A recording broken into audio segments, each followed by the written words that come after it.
Olha, gente, em um documento de 38 páginas, o ministro do Supremo Tribunal Federal, Alexandre de Moraes, destaca uma série de ameaças feitas por Roberto Jefferson que provocaram a prisão do presidente nacional do PTB. Entre as alegações de Alexandre de Moraes, Jefferson ofendeu a dignidade e o decoro de ministros do Supremo Tribunal Federal, senadores, integrantes da CPI da Covid-19 e outras autoridades públicas. O presidente nacional do PTB foi preso preventivamente pela Polícia Federal na manhã de hoje, com base no inquérito que investiga milícias digitais que atuam contra o Estado Democrático de Direito. A audiência de custódia do ex-deputado federal foi marcada para amanhã.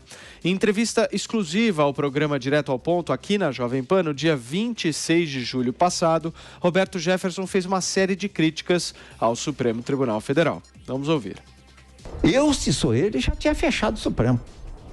O artigo 142 me dá poder para isso. Eu participei da discussão do poder moderador e garantidor das Forças Armadas, com o esvaziamento do Executivo frente ao Judiciário e ao Legislativo. Eu participei. Fernando Henrique, Genuíno, Gerson Pérez, Bernardo Cabral, eu participei daquela discussão. Para quem não sabe, o que é que diz o artigo 142? Que as Forças Armadas são poder moderador. Elas estão acima dos outros poderes. Poder legislativo, executivo e judiciário. Não é isso, né, deputado? Deputado, o Supremo não tem esse entendimento, né, sobre o artigo 142. Que é bom para eles. Não o Supremo faz a Constituição que quer. Cada ministro do Supremo escreve a lei que bem deseja. Ali não tem mais nenhum respeito à carta que foi votada em 88. Cada um é uma Constituição. O Gilmar entende um troço. O Melo... O de Melo, Collor de Melo, o Marco Aurélio de Melo entende de outro. Já aposentou. O Fachin entende do outro. O Xandão, o maridão da dona Vivi, entende de outro. Então, sim, deputado, mas a gente vive um grande caravançará, aquilo é uma bagunça. Momentos depois de ser anunciada a prisão dele na manhã de hoje, Roberto Jefferson mandou um recado por meio de mensagem de áudio para alguns amigos. Vamos ouvir. Mas eu estou aqui para resistir, não é? Nós não vamos baixar a cabeça. Não é esse bom desse Xandão, né? Aquele pé do Barroso que vão me assustar. Isso não vão. Não vão me assustar. Essas figuras não me assustam. Daqui a pouco eu estou fora e a luta continua. Muito bem, tá aí a fala do ex-deputado federal Roberto Jefferson. Produção, coloca o nosso Constantino aqui na tela para mim, para a gente começar a nossa rodada de comentários, análises. Consta, a gente falou bastante, já viu hoje o dia inteiro o tema da liberdade de expressão em voga justamente por conta dessa prisão. Mas eu queria ouvir um comentário seu a respeito dessa banalização da prisão preventiva que existe no país hoje, né? Todo mundo, a qualquer momento, corre o risco de ser preso e só depois é julgado. Exato, Paulo. Nós estamos vendo atitudes muito arbitrárias, abusivas, daqueles que deveriam ser o guardião da Constituição. Hoje é dia 13 de agosto de 2021, uma sexta-feira 13. Eu não vou decretar que é o dia da morte da nossa democracia, o dia da morte oficial, né, ou do fim do Estado de Direito, porque eu gostaria de crer que vivíamos antes numa democracia com o Estado de Direito. Mas isso seria forçar um pouco a barra. O Brasil sempre foi meio republiqueta das bananas. Hoje, o que nós estamos vendo é que não existe nem resquício mais de lei. Não tem sequer um simulacro. Não precisa ter uma pátina, né, um verniz fingindo que há um Estado de Direito.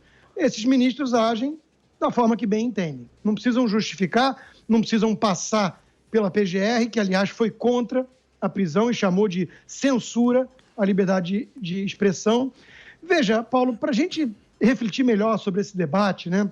Porque a gente está vendo as reações nas redes sociais e tudo mais, e me causa muito espanto e também pessimismo em relação ao Brasil. Porque nós estamos vendo o quê? A política do ressentimento. Pessoas que não gostam de Bolsonaro ou que não suportam o próprio Bob Jeff, como é chamado, né, estão aplaudindo isso e ignorando exatamente o precedente que isso abre. Perigosíssimo. E não só isso. Nós já temos no Brasil prisão por crime de opinião de um jornalista, de um deputado com imunidade parlamentar e agora de um presidente de partido, né? Nós temos que defender princípios, não pessoas. E o que eu vejo nas redes sociais é justamente o contrário. Tudo virou um tribalismo, você tem o time A ou o time B e você aplaude ou reage dependendo de o seu lado estar sendo atingido ou não. Isso é muito pobre. E isso não é base para uma sociedade livre, né? Eu vejo, inclusive, jornalistas comemorando, jornalistas de veículos tradicionais. O Globo, gente que passou pela Veja, a própria Veja, com essa reportagem num timing perfeito, né? A muralha, com a foto do Alexandre de Moraes, só se for a muralha da China. Então, tudo isso é muito preocupante, né? O Roberto Jefferson se excede na fala, no tom, nos decibéis, mas não resta a menor dúvida.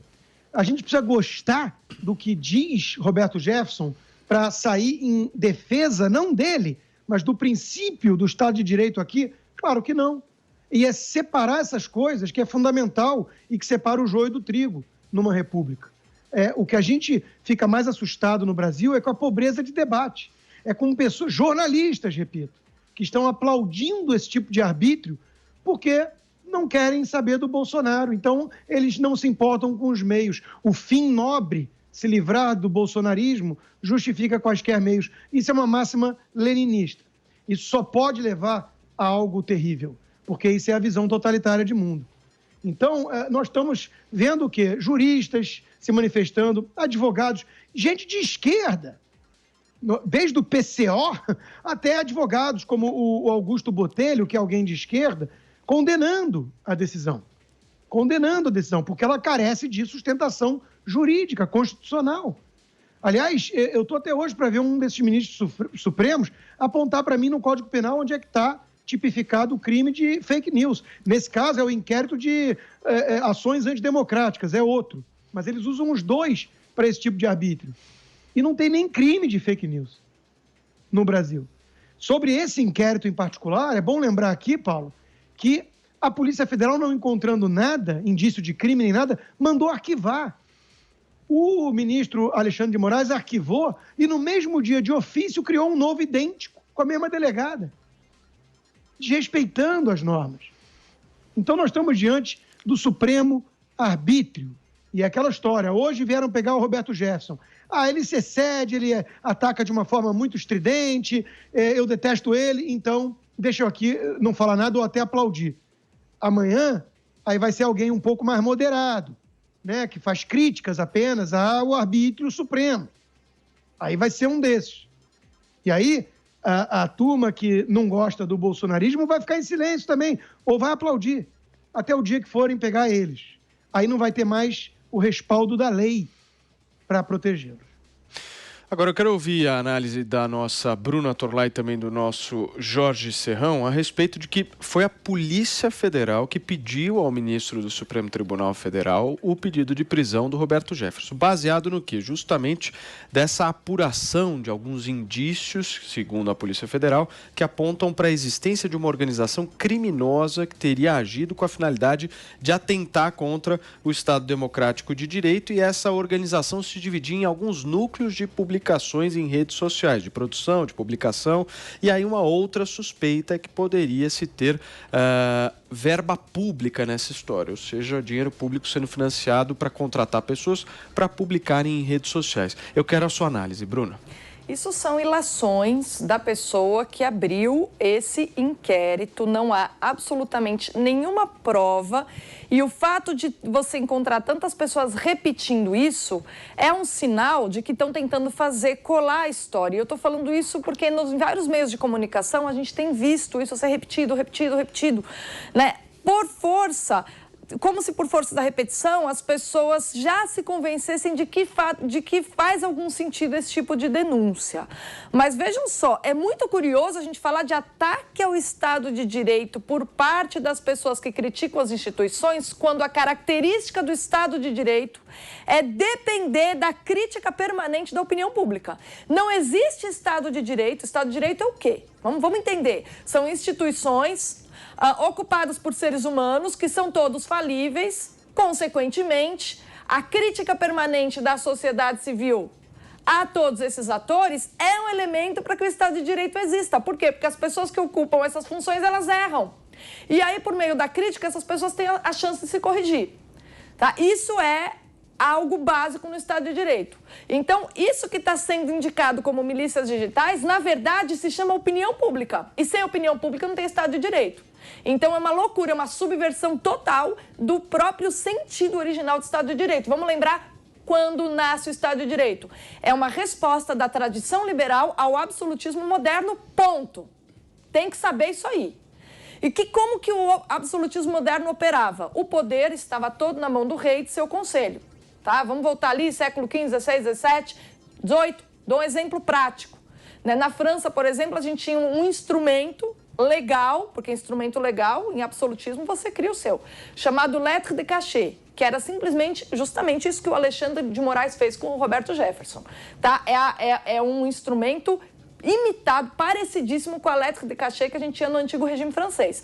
O rei simplesmente mandava prender os seus adversários políticos por suspeitas, sem nenhuma prova. Então, suspeito que ele tem aí uma intenção de prejudicar esse meu poder, a minha imagem, a minha reputação. Ia lá e mandava pro castelo lá, né, de Vincennes, ficava preso ali na cela, para dar o quê? Para intimidar, para dar uma porrada na pessoa, ver se a pessoa calava a boca. É basicamente isso. E assim, pouco importava se haveria investigação depois, porque na verdade a ideia era simplesmente falar, aprendeu com esse cala-boca? E aí a gente tem inclusive uma série de mecanismos que se desenvolvem no século XVIII, para dar um exemplo concreto na história. Tá? Poderia dar outros. Que é a sátira. A sátira se desenvolve nessa época porque foi o meio de falar indiretamente o que não se podia falar diretamente, porque falava diretamente para a torre. Tá? E aí o que a gente tem hoje no Brasil? A gente tem um ministro de Estado falando de Estado de Direito, quando ele afronta o Estado de Direito, que foi uma resposta liberal, da tradição liberal, para acabar com o arbítrio. Constantino usou a palavra perfeita, arbítrio do STF. E o que é arbítrio? É quando uma pessoa atropela a Constituição que foi criada para conter o arbítrio de uma pessoa só. O rei absolutista, a estrutura do Estado absolutista era assim. Um rei mandava, determinava, o nego ia para a torre. Por que a gente criou constituições? Por que a gente criou o Estado de Direito? Por que o pensamento liberal foi fundamental para que a gente trouxesse à tona essa estrutura que a gente chama de Estado de Direito? Por quê? Para o absolutismo ser enterrado. E aí o Alexandre de Moraes age como um absolutista. É puro formalismo dizer que foi a Polícia Federal que deu a ordem. Por quê? Porque o inquérito foi aberto pelo Alexandre de Moraes, o que é legal. É um juiz, um ministro do Supremo abre inquérito. Ele é promotor? Como é que ele abre inquérito? E diz, dá um jeitinho aqui que é para mandar prender esse aqui, eu vou lá e determino. Tá na cara, a gente não é trouxa. E o problema é o seguinte, como o próprio Constantino falou aqui outro dia, comentando a entrevista do Roberto Jefferson direto ao ponto, ele disse, qual a característica do Roberto Jefferson? É uma pessoa que fala o que muita gente pensa, mas nem tem coragem de falar porque sabe que pode encana. E aí, o que é que se faz com o Roberto Jefferson? Manda prender. Para mim, Paulo, é um claro recado de que qualquer um pode ir preso. E vamos pensar, STF... Desde quando que o Roberto Jefferson é político e tem foro privilegiado? Ele é presidente do PTB, mas ele não está em exercício, ele não tem mandato. Então, qual o sentido do STF estar metido nessa história? Então, é puro arbítrio, é repetição de absolutismo, é um golpe na própria noção de Estado de Direito que aconteceu hoje de manhã. Serrão, você como comentarista aqui da Jovem Pan, você tem medo de ser preso? Olha, graças a Deus, meus amigos e amáveis haters, medo de nada, inclusive de ser preso, né? Quem tiver que ser preso, que seja por cometer ilegalidade. Como eu não cometo ilegalidade, jamais teria esse medo. Mas nós hoje, sexta-feira, 13 de agosto, lazarenta do ponto de vista institucional que vivemos hoje no Brasil. Foi simplesmente assustador o que aconteceu. E isso tem uma gravidade que já vem de algum tempo e a gente tem criticado isso aqui em vários programas da Jovem Pan de maneira sistemática, clara e bem objetiva. Nosso problema hoje, institucional, o poder supremo, que não é poder supremo porque supremo é o povo, então esse poder supremo não tem legitimidade para se achar supremo do jeito que ele acha, ele está fazendo fazendo um abuso de autoridade, uma interpretação completamente indevida do que é a Constituição. Mas vamos à lista de problemas, né? Nosso primeiro problema grave é essa Constituição de 88, porque ela dá margem a qualquer tipo de interpretação e isso aí permite que o Poder Supremo deite e role. Entenda a lei como ela quiser. Outro problema grave do Brasil, o regramento excessivo aqui vigente. Milhões de leis em vigor, você não sabe qual que vale e qual que não vale, mas sempre que você tem uma intenção persecutória ou tem a vontade de perdoar alguém, você apela a uma dessas leis. Uma mata, a outra da vida novamente. Então, esse é o problema de excesso de regulação que tem que ser resolvido no Brasil. O debate sobre isso tem que acontecer de maneira séria. Eu me lembro, hein? Esse debate aconteceu no governo Collor de Mello na década de 90. Falou-se em desregulamentar. E até hoje isso não aconteceu. Esse é outro ponto grave. Outra questão que assusta. Esse Poder Supremo, ele também chama para si o chamado problema dos 7 pecados capitais. Aquelas pessoas que estão lá, elas são indicadas politicamente, por isso acabam agindo também politicamente. E aí entra a questão do ser humano.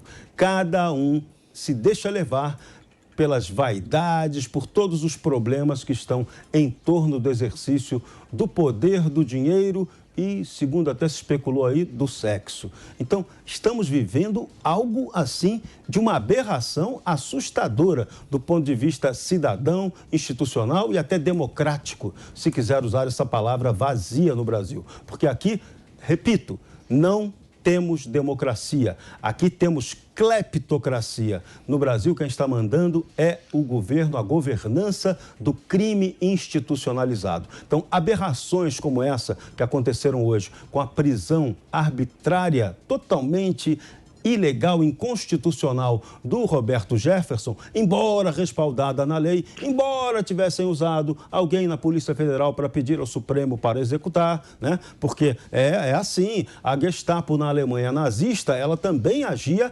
dentro da institucionalidade. Então, o nosso problema é que a nossa institucionalidade não está funcionando. Por isso que eu lembro de uma canção muito importante do tempo do ano de 1961, Cadeia da Legalidade, o hino da Cadeia da Legalidade. Caiu o presidente Jânio Quadros, renunciou, iria assumir o vice João Goulart, e aí os militares não queriam que ele assumisse. O caudilho Leonel Brizola, lá em Porto Alegre, se entrincheirou, fez uma jogada armada e política e criou uma cadeia de rádio comandada pela Mairinque Veiga para fazer a resistência. E tinha um hino, essa campanha da legalidade. O hino é muito interessante para a nossa realidade brasileira de hoje.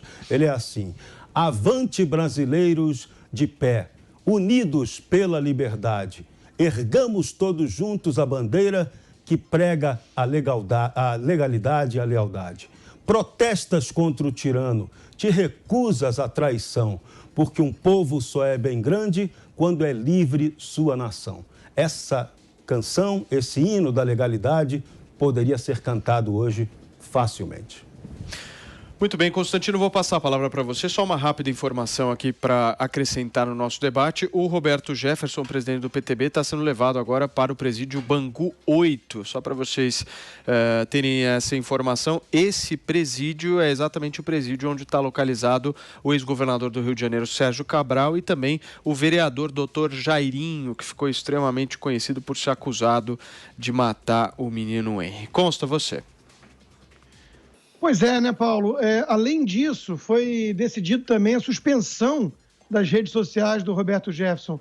Eu não me lembro do Lula ter tido suas contas nas redes sociais suspensas, em momento algum. Aliás, ele tuitava da prisão, né? Então, veja, aqueles que repetiam que a prisão de Lula era ilegal, a de Lula, né, agora aplaudem uma prisão que teve o PGR contra, com base num inquérito sem nenhum respaldo, onde o próprio ministro do Supremo é tudo junto, xerife, Ministério Público e polícia, né? É tudo muito preocupante. Agora, veja, agora vamos analisar um pouquinho a questão do teor das falas do Roberto Jefferson.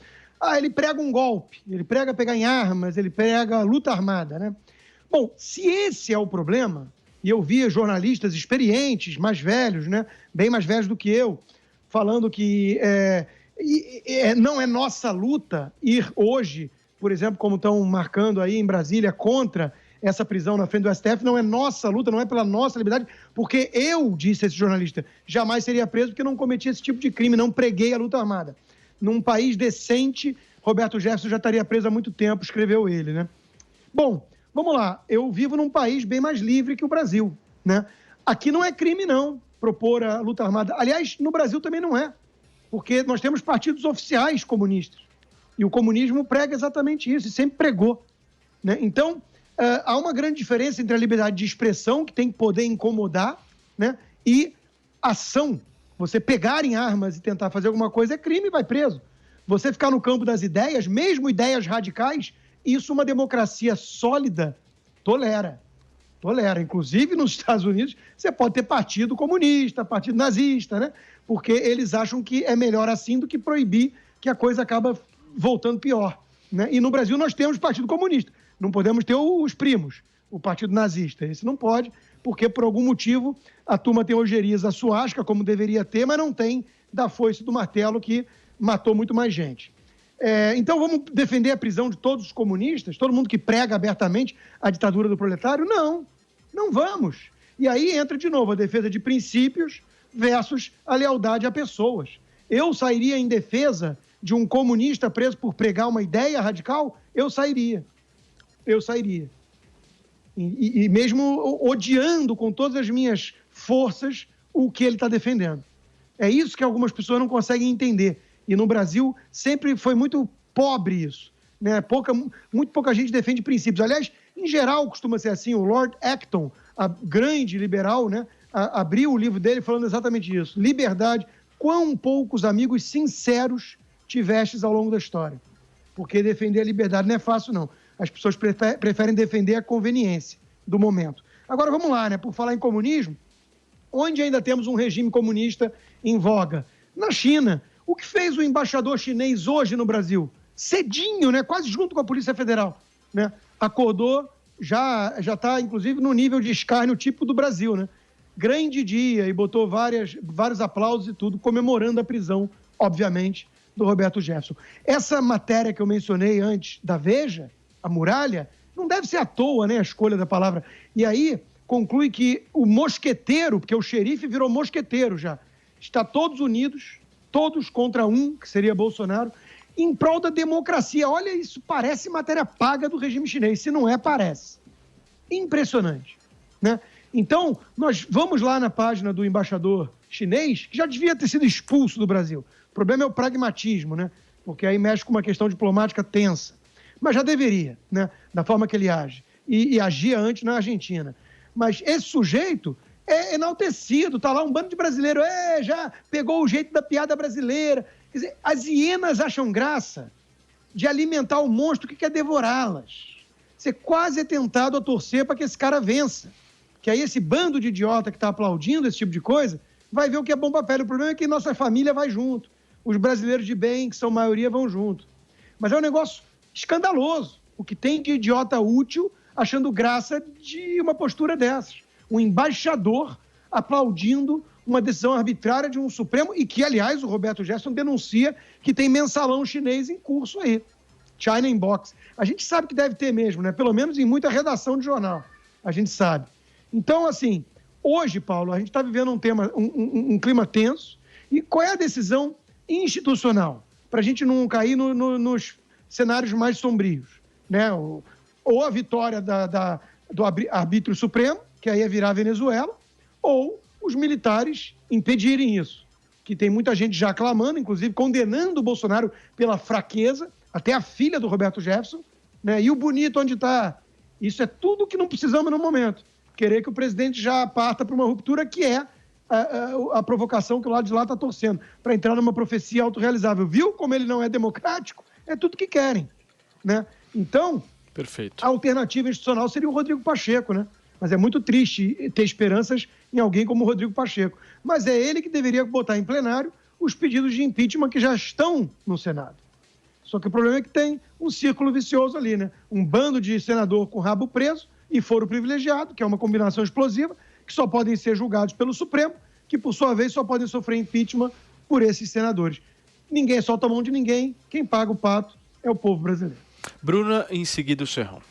A gente não pode deixar de falar também sobre o papel das pessoas que agem de maneira equivocada, agem de maneira em cumplicidade com esse equívoco, né? Então, a gente tem que entender que todos aqueles que participam da ação, querendo ou não, falando que estão seguindo ordens ou não, são cúmplices, tá? E aí, quando a gente analisa o que acontece com todos aqueles que são cúmplices de atitudes despóticas, de atitudes arbitrárias, de atitudes ditatoriais, o destino é cruel. Eu falei antes da França, vamos falar de novo agora da Revolução Francesa? O pessoal do Robespierre fez o quê? Foi lá e cortou a cabeça do rei, né, do Luís XVI. Aí depois o Robespierre começou a achar que estava todo mundo traindo ele. E aí os próprios correligionários começaram a ter a cabeça cortada. Só que aí chegou a certa altura que já tinha um radical, mais radical ainda que o Robespierre. E aí foi a vez dele ir para a guilhotina. Então, todos esses que estão comemorando e aplaudindo essa decisão arbitrária de hoje, eles deveriam tomar cuidado, porque também eles podem ser os próximos. Serrão. Pois é. A grande questão é que nós estamos vivendo a avacalhação institucional completa. Esse é o dado assustador.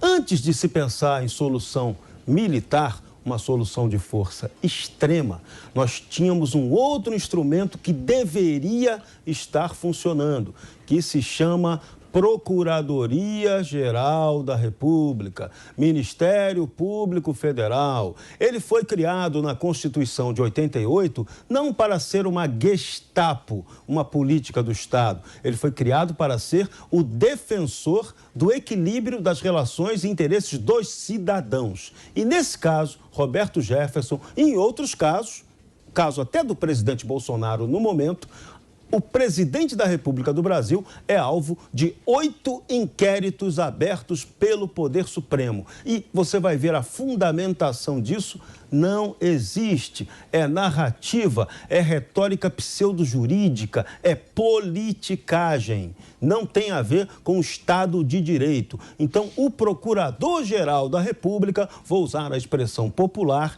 teria que botar o pau na mesa para resolver essa questão. E aí eu vou recorrer à minha querida Bruna, do nosso Lettre de Suprême, que está enchendo o saco essa situação. O Poder Supremo está acima de tudo e de todos, quando ele não existe, porque Supremo é o povo. Então, PGR, age. Já que o Senado, os senadores são incompetentes, são envolvidos com corrupção, não têm autonomia para agir, então que o PGR não deixe essa esculhambação ir adiante, ou então vamos para uma guerra civil no Brasil. E aí não vai ser bom para ninguém. Como disse a Bruna, depois vocês começam a cortar a cabeça, depois não reclame que não tem brioche para todo mundo comer, porque a Maria Antonieta também teve a cabecinha cortada.